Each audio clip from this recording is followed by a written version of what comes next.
We doing everything they talk about. You know I'm everything a boss about. Not putting work and gotta toss them out. I'm really biting, they just barking out. I'm really riding, they just parking now. His street, what to talk about. See the big H when I'm walking out. Yeah.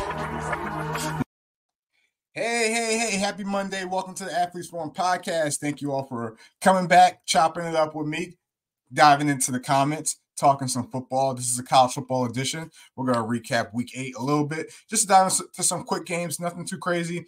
And then, I got some things coming out later in the week that we'll discuss in the show. But thank you. Subscribe, drop a comment, share with a friend. This always works better when, we talk some ball, and I appreciate everyone that chimes in, so to say. Week 8, we had some good matchups, some telling matchups, some matchups that definitely told us, who's who in the state of college football, and we're about to dive into that. And one of the games, we're gonna dive into 4 quick games. We'll give you some quick thoughts on some other games. But one of the games that we definitely wanted to take a look at is the ACC. The ACC really seems like it's a 2-man race with a third that could challenge some teams in Louisville, as they did Miami this week. But I mean, shout out to the U. Shout out to you finding a way. Somehow, some way, they're always finding a way. They go to Louisville and get the dub. And let me tell you, this man, Cam Ward, yeah, Mr. Zombie Walk himself, bro is a dog. Bro is that dude. Bro is killing it. I mean, on the season alone, you're talking about someone that has 2,500 passing yards, 25 touchdowns to 5 interceptions, and 92 percentage in QBR. I mean, he is literally doing his thing.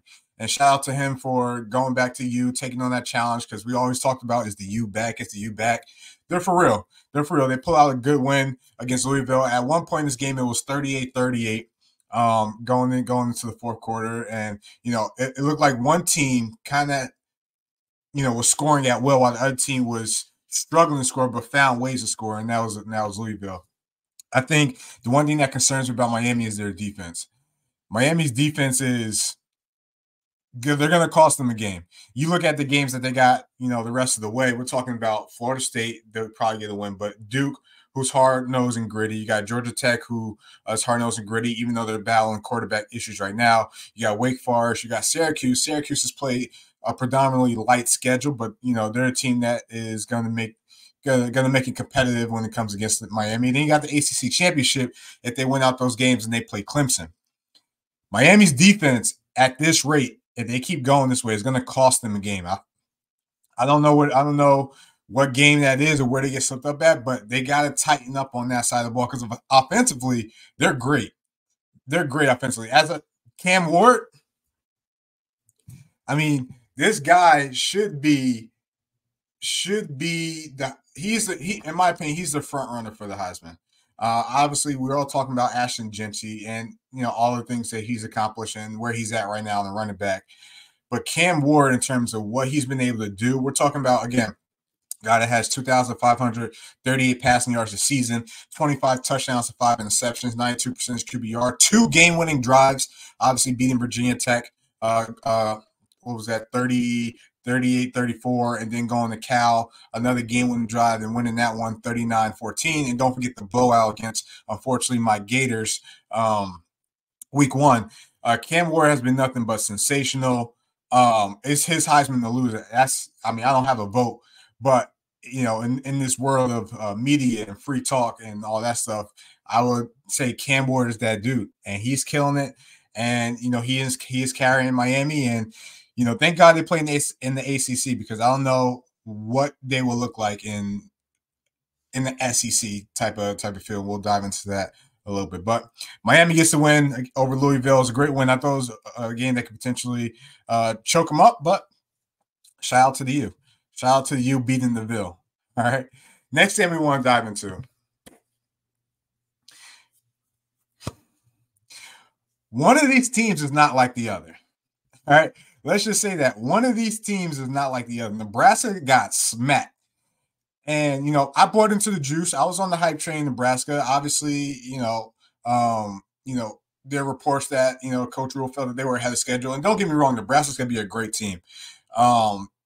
led by Dylan Raiola, and they got young weapons on the outside. They got a couple of sophomores with some speed on offense. Defense is where most of their veteran experience is. And their defense came into this game not giving up a rushing touchdown. All right.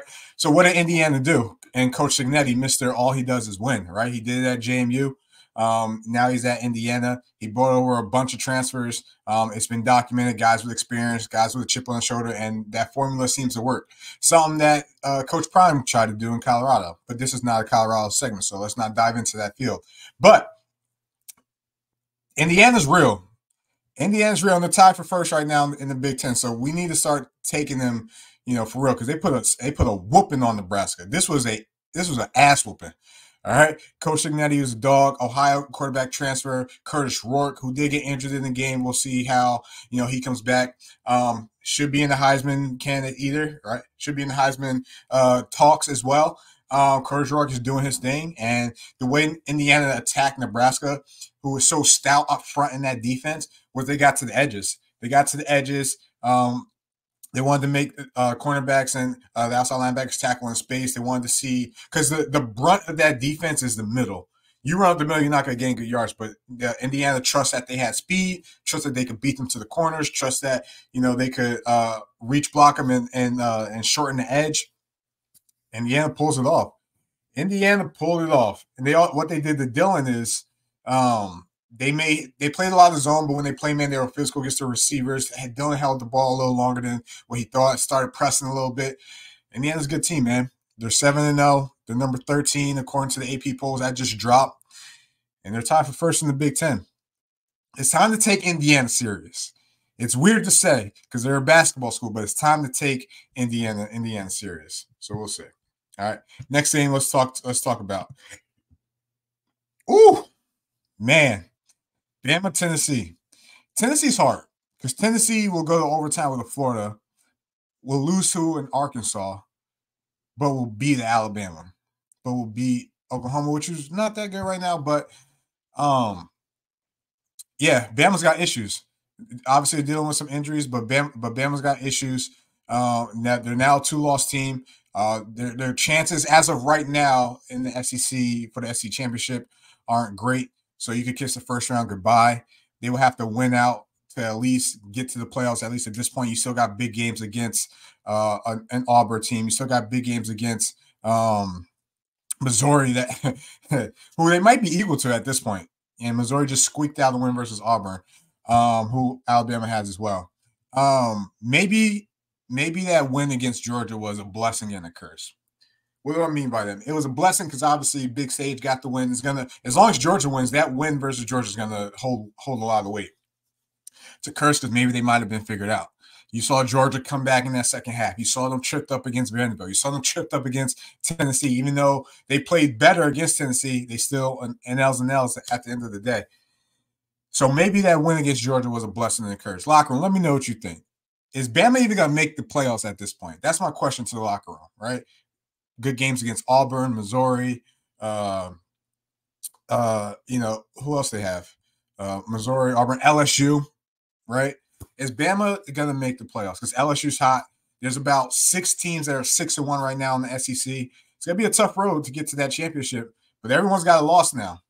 It's a good win for Tennessee, a much-needed win for Tennessee. Nico played better in this game than he did against Bama. Now can you get past Georgia? Georgia looks dangerous. Georgia's coming. Georgia heard the noise. And, they showed it against, Texas this week. All right, 30-15. Sloppy game at first. Couple interceptions by Carson Beck. Texas quarterbacks were seeing ghosts. I ain't even gonna lie to you. That Georgia defense heard the noise. Michael Williams. This man had 3 tackles, 2 sacks, forced fumble. He was hurt early in the year, one of the top pass rushers. This man is a beast. He's a grown man. He's a moose. He's a dog. Whatever adjectives you want to give him, he's that guy. And if he's back for that Georgia defense, now playing with a chip on their shoulder, they just look different versus Texas. And granted, kudos to Texas, made some adjustments. Defense played better, made some more turnovers in the second half. But Texas lost this game because of offensive struggles. Texas O-line was weak. Texas's O-line was weak versus Georgia. Quinn Ewers, uneasy, wasn't really seeing or feeling the game. They bring in Arch Manning to kind of get a little running into the mix. It did okay for a couple of minutes, but Georgia just looked different. And Texas is built for the SEC. I'm not trying to go that route. Texas is definitely a team that can make noise in the SEC. But on this day, Saturday night, Georgia just looked different. The speed looked different. The physicality looked different. And Texas didn't have an answer. Texas did not have an answer. You guys let me know. Is Georgia back? Is this a potential SEC championship game? Locker room, tap in. You let me know. Let's drop a comment. Let's talk this out. Because these are conversations that we got to start having as we get closer. Heading down the next couple of weeks. It's going to get interesting in the SEC. Georgia still has Tennessee. They still got, some other tough games, but so we'll see. We'll see. Some other games, just some quick thoughts. Florida. Hey, Coach Billy, we trying to save the job. Coach Billy, we trying to save you, man. Granted, I fell for the hype. Might lose. Made a video. Who's the next head coach? But Coach Billy, what Florida is showing us is that they haven't quit on Billy Napier. What Florida is showing us is that Billy Napier has these guys playing hard. DJ Lagway is the future. This is a great win against Kentucky. Kentucky almost beat Georgia. Kentucky beat Ole Miss. Florida is getting better. That's encouraging. And we're 4-3. Hey, we're 2 games away from a bowl game, even though that's not like the criteria where we want to be. All right, we want to win. We want to go for championships, but there's some freshmen on this Florida team that Billy Napier got going. So shout out to Billy. Good win for him. Some other good wins. Wisconsin over Northwestern was a good win. Who else? LSU over Arkansas. We thought that was a trap game. That was a good win. A lot of good wins this week. And what we got going on the rest of the week that I want you guys to tap into is we're going to break down the legacy of Dillon Gabriel and what he means to college football, what his legacy means to college football. A lot of big games on his resume, a lot of big wins. What's the future look like? Is Oregon going to be a national team? And then later in the week, we're going to talk week 9 games. All right. Thank you guys for tuning in. Athletes Forum Podcast. Again, tap in, drop a comment, like the video, share with a friend. Appreciate your support and keep coming.